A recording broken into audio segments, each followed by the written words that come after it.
हिंदी साहित्य के इतिहास के सहयात्रियों, आपका एक बार फिर स्वागत है। अब तक हमने द्विवेदी युग की यात्रा तय की, यह पिछली कड़ी में किया था। इस कड़ी में हम हिंदी कविता के नए युग में प्रवेश करेंगे।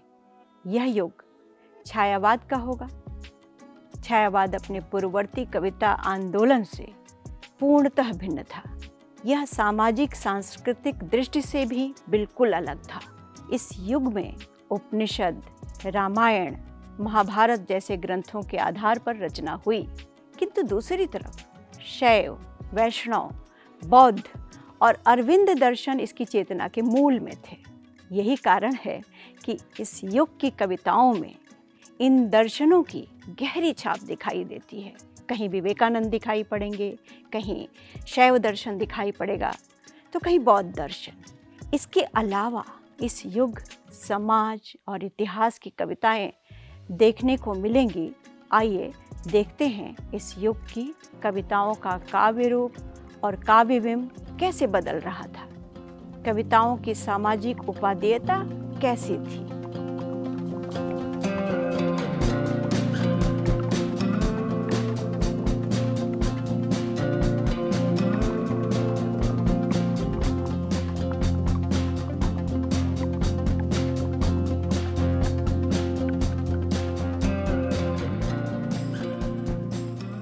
इस दौर में आकर हिंदी कविता की संवेदना, प्रवृत्तियाँ और भाषिक संरचना में कोई परिवर्तन नहीं हुआ, बल्कि अपनी पूर्ववर्ती कविताओं का एक संश्लिष्ट रूप मिला। यह संश्लिष्टता उसकी भाषा संरचना में भी दिखाई देती है और प्रवृत्तियों में भी। जैसे इस दौर से पहले की कविता इतिवृत्तात्मक थी और उसकी भाषा सरल और सपाट, लेकिन अपनी संश्लिष्टता के कारण इस दौर की कविताओं में सूक्ष्मता आ गई। इस सूक्ष्मता के कारण ही इस काव्यधारा ने एक नया नाम पाया, जिसे हम छायावाद के नाम से जानते हैं। इस दौर की कविता अपनी भाषिक संरचना और संवेदना में सूक्ष्म भावों को अभिव्यक्त करने वाली थी। कविता का यह बिल्कुल नया रूप है, जिसमें चित्रात्मकता थी, बिंब थे, प्रतीक थे और भाषा में व्यंजकता और लाक्षणिकता भी थी। ऐसी कविताओं को देखकर उस दौर के साहित्यकारों को जिज्ञासा का यह भाव हुआ कि इन कविताओं को किस तरह समझा जाए। किसी ने इसे रविंद्रनाथ टैगोर की कविताओं के प्रभाव से आया हुआ माना और इसे ईसाई संतों के फैंटस्माटा यानी छायाभास से जोड़ा, तो किसी ने इस व्यक्त सौंदर्य में आध्यात्मिक छाया का भान कहा। किसी ने इन कविताओं को स्थूल के प्रति सूक्ष्म का विद्रोह कहा। इस तरह इस दौर की कविता को समझने के लिए लोगों ने कई ढंग से विचार किए। इन विचारों में छाया और सूक्ष्मता की बात प्रमुख थी। इसीलिए भी इन कविताओं को अपने पहले लेख में मुकुटधर पांडेय ने छायावाद संज्ञा से संबोधित किया। इस दौर की कविताओं को लेकर जो विचार बने थे, उनमें एक रूपता और स्पष्टता नहीं थी। वे विवादास्पद भी थे। ऐसी स्थिति में डॉक्टर नामवर सिंह ने छायावाद पुस्तक लिखकर विश्वसनीय तौर पर यह दिखाया कि इस दौर की कविताएं वस्तुतः कई काव्य प्रवृत्तियों का सामूहिक नाम है, जिसमें उस राष्ट्रीय जागरण की काव्यात्मक अभिव्यक्ति है जो एक ओर पुरानी रूढ़ियों से मुक्ति पाना चाहता है, तो दूसरी ओर विदेशी पराधीनता से भी। मैं शैली अपनाई, देखा दुखी एक निज भाई, दुख की छाया पड़ी हृदय में मेरे। किस अनंत का नीला अंचल, हिला हिला कर आती तुम सजी मंडला कर। प्रथम रश्मि का आना रंगिणी, तूने कैसे पहचाना। इस दौर की हिंदी कविता की पहली प्रवृत्ति थी व्यतिकता, अर्थात कवियों ने मैं शैली अपनाई, अपनी निजी अनुभूतियों को कविता का विषय बनाया। दूसरी प्रवृत्ति थी जिज्ञासा का भाव। इस दौर का कवि जीवन जगत के सभी रहस्यों को जान लेना चाहता था। इन कवियों ने प्रकृति को तीव्र जिज्ञासा के साथ देखा। इन कवियों में स्वच्छंदता की प्रवृत्ति थी। यह स्वच्छंदता इन्हें देश को पराधीनता से मुक्त करने के लिए प्रेरित करती थी। इस दौर की कविता में कवियों ने नारी को मानवीय सहृदयता के साथ अंकित किया है, जो पहले की कविताओं में नहीं दिखाई पड़ता है। उसे रीतिवादी दृष्टि से देखने का विरोध किया। इस कविता में स्त्री को श्रद्धा और आदर की दृष्टि से देखा गया है। श्रद्धा की दृष्टि से पहले भी देखने की एक बार चेष्टा हुई थी, लेकिन उस श्रद्धा और इस श्रद्धा में बहुत फर्क है। छायावादी कविता ने उसी भाषा को अपनाया जो तत्सम बहुल शब्दावली से भरी हुई थी, जिसमें हरिऔध लिख रहे थे, लेकिन इन कवियों की रचनाओं में उसका चरमोत्कर्ष रूप अभिव्यक्त हुआ, जिसमें तत्समता का बोझ कम दिखाई पड़ता है। इन कवियों ने कविता को रीतिवादी भावबोध से ही मुक्त नहीं किया, बल्कि रीतिवादी काव्य रूपों से भी मुक्त किया और मुक्त छंद में रचनाएं की। कविता भाव एवं अर्थ प्रवाह की दृष्टि से रची जाने लगी, छंदों से ही नहीं। इन कवियों ने उत्कृष्ट गीत और प्रगीत लिखे। इन्हें शब्दों की नाद व्यंजना पर काफ़ी भरोसा था। इन्होंने कविता में व्याकरण की सीमाएं तोड़ी।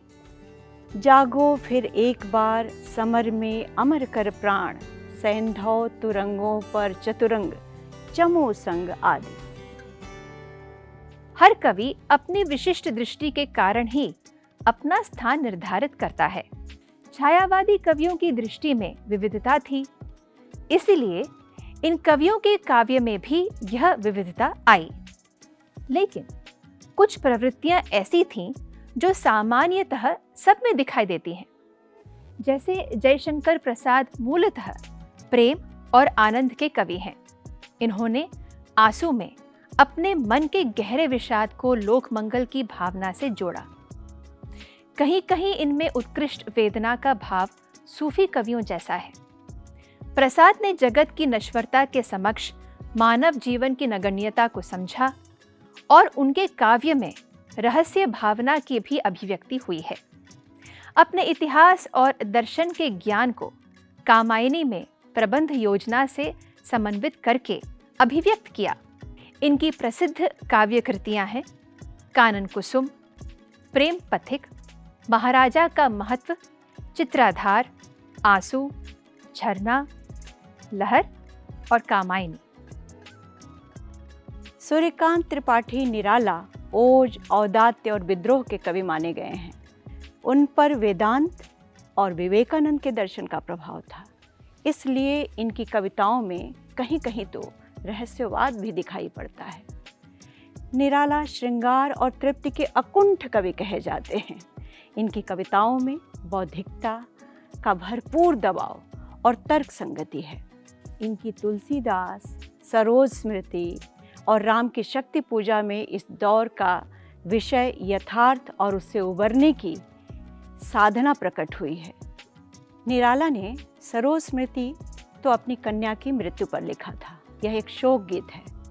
निराला के प्रसिद्धि का एक बहुत बड़ा कारण हिंदी में मुक्त छंदों का प्रयोग रहा है। वे स्थितियों के संश्लेष से कम शब्दों से अधिक भाव प्रकट करने में सिद्धहस्त थे।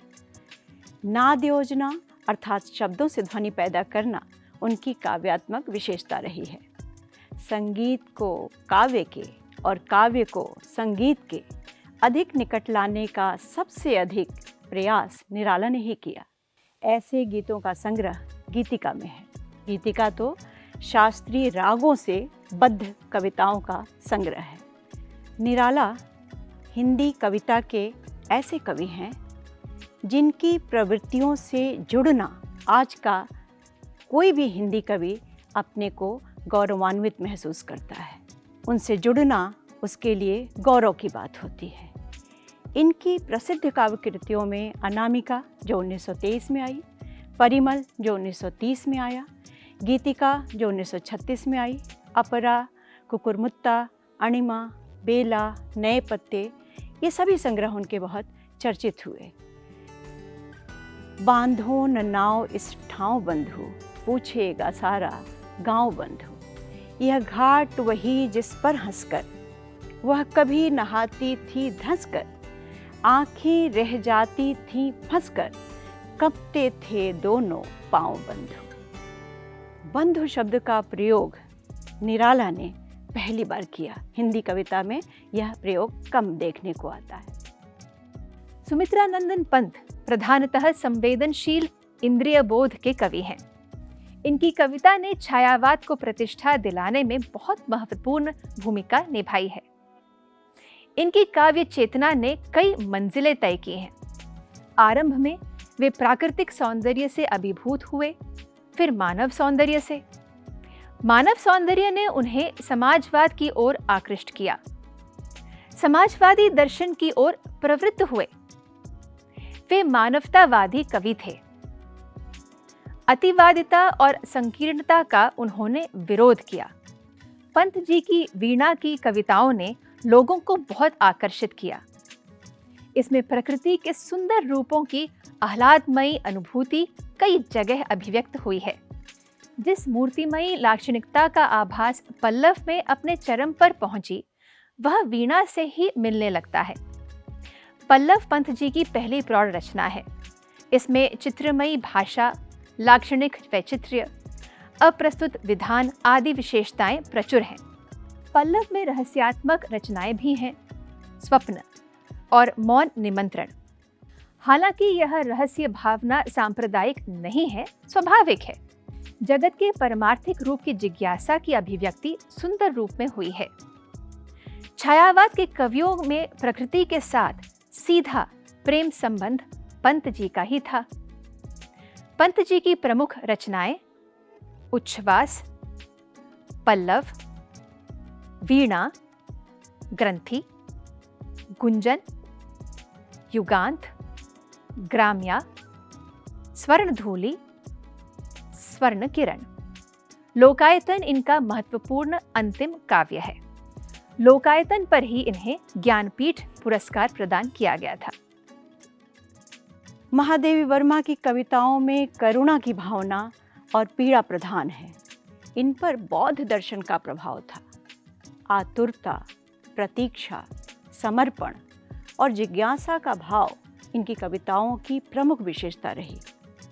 स्त्री होने की वेदना की मार्मिक अभिव्यक्ति इनकी कविताओं में खूब हुई है। महादेवी जी की कविताओं को लोगों ने रहस्यवाद की कहकर उसकी उपेक्षा की है। रहस्यवाद की कोठरी से उन्हें मुक्त करना चाहिए। उनके गद्य को अगर पढ़ा जाए तो छायावाद की एक मुख्य प्रवृत्ति जो मानवीय संवेदना है, उनके गद्य साहित्य में देखा जा सकता है। हालांकि इन कविताओं में भारतीय नारी की पीड़ा को उन्होंने प्रकृति के सहारे निजी अनुभूति के साथ अभिव्यक्त किया। मैं नीर भरी दुख की बदली उनकी प्रतिनिधि पंक्ति कही जा सकती है, लेकिन इसके साथ ही वे यह भी कहती हैं कि रात के उर में दिवस की चाह का शर हो। दीपक और बादल का प्रतीकात्मक प्रयोग सबने किया, लेकिन महादेवी वर्मा की कविता में यह बादल अलग रूप में आया है। महादेवी जी को गीत रचना में विशेष सफलता मिली। इनकी प्रसिद्ध काव्य रचनाएं निहार, नीरजा, सांध्य गीत, यामा, दीपशिखा हैं। मैं नीर भरी दुख की बदली, स्पंदन में चिर निस्पंद बसा, क्रंदन में आहत विश्व हसा। नयनों में दीपक से जलते, पलकों में निर्झरणी मचली। मैं नीर भरी दुख की बदली। साथियों, इस कड़ी में हमने छायावाद की यात्रा पूरी की। लगभग 18 वर्षों की इस यात्रा में हम कविता के विभिन्न काव्य रूप से परिचित हुए।